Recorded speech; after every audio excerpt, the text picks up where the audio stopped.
Laṅkāvatāra Sūtra, Chapter 2, Part 52. Moreover, Mahāmati, I will now explain what characterizes the self-existence of the skandhas. By what characterizes the self-existence of the skandhas, I mean the 5 skandhas. And as to which 5, I mean form, sensation, perception, memory, and consciousness, 4 of which are formless, namely sensation, perception, memory, and consciousness.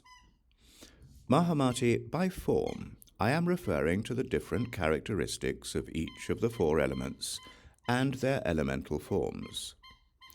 But it is not the case, Mahāmati, that the formless ones are actually 4 in number. They are like the sky.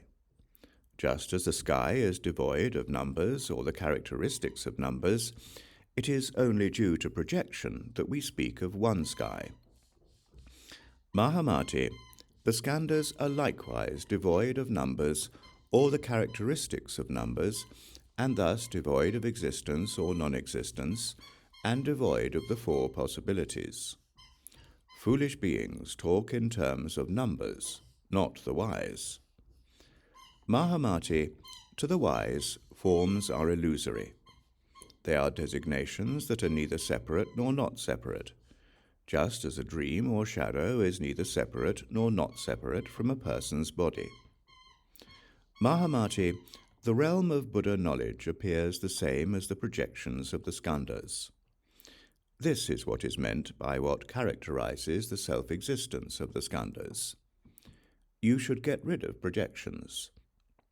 And once you do, proclaim the teaching of the detachment, and in every Buddha land put an end to the views of other schools.